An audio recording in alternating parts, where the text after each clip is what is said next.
तो मुख्यमंत्री नीतीश कुमार का खतरनाक प्लान जीतन राम मांझी ने पकड़ लिया। अब कौन सा खतरनाक प्लान? तो नीतीश कुमार अपना दिमाग लगा चुके थे कि जीतन राम मांझी की पार्टी को खत्म कर दिया जाए और सिर्फ जेडीयू यानी कि जनता दल यूनाइटेड बची रहे। मतलब कि पार्टी के मर्जर का खतरनाक आप कहिए कि दिमाग नीतीश कुमार ने लगाया। जीतन राम मांझी ने कहा कि नहीं, हम नहीं मानेंगे और इसके बाद जीतन राम मांझी के बेटे नीतीश कुमार की कैबिनेट से अपना इस्तीफा सौंप देते हैं।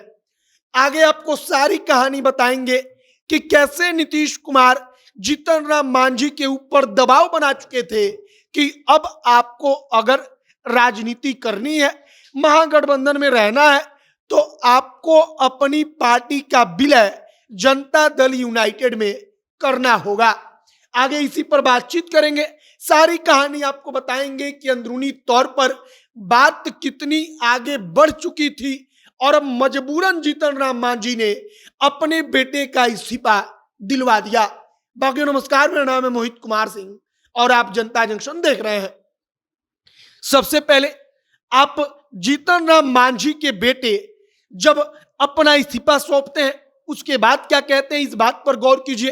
संतोष सुमन कहते हैं कि उनके तरफ से प्रस्ताव था कि आप अपनी पार्टी का विलय, अपनी पार्टी को जेडीयू में मर्ज कर दीजिए, उसका विलय आप जनता दल यूनाइटेड में कर लीजिए। हमने नीतीश कुमार के प्रस्ताव को नहीं माना और हमने जो मंत्री हैं विजय चौधरी, उनको अपना इस्तीफा सौंप दिया। उनके जरिए नीतीश कुमार को इस्तीफा अपना भिजवा दिया।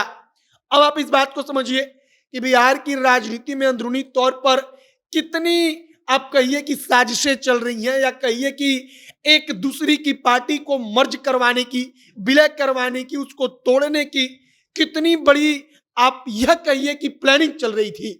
अब जीतन राम मांझी के ऊपर इस बात का दबाव था कि आप अपनी पार्टी का विलय कर लीजिए जनता दल यूनाइटेड में। नीतीश कुमार चाहते थे कि जीतन राम मांझी अपनी पार्टी का अस्तित्व जो है वो खत्म करें और अपनी पार्टी को खत्म करके जेडीयू में खुद ब खुद अपने बेटे के साथ शामिल हो जाएं।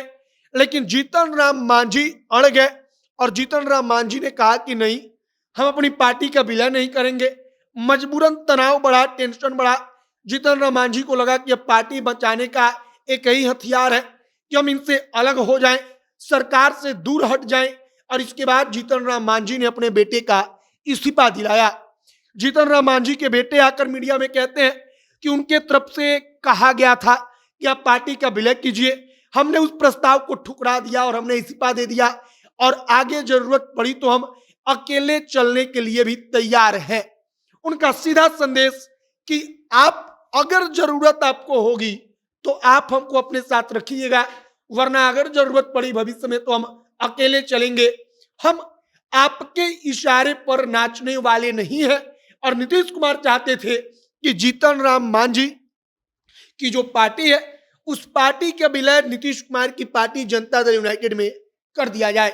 फिलहाल नीतीश कुमार का सपना टूट गया, उनके सपने को चकनाचूर कर दिया जीतन राम मांझी ने और अपना पांव अड़ा दिया और बता दिया कि अभी हमारी पार्टी का विलय नहीं हो सकता। अब आगे क्या कुछ होता है, जीतन राम मांझी को महागठबंधन में रोकने के लिए नीतीश कुमार या उनकी पार्टी का कोई नेता क्या करता है, इन तमाम चीजों पर पूरे बिहार की नजर बनी है।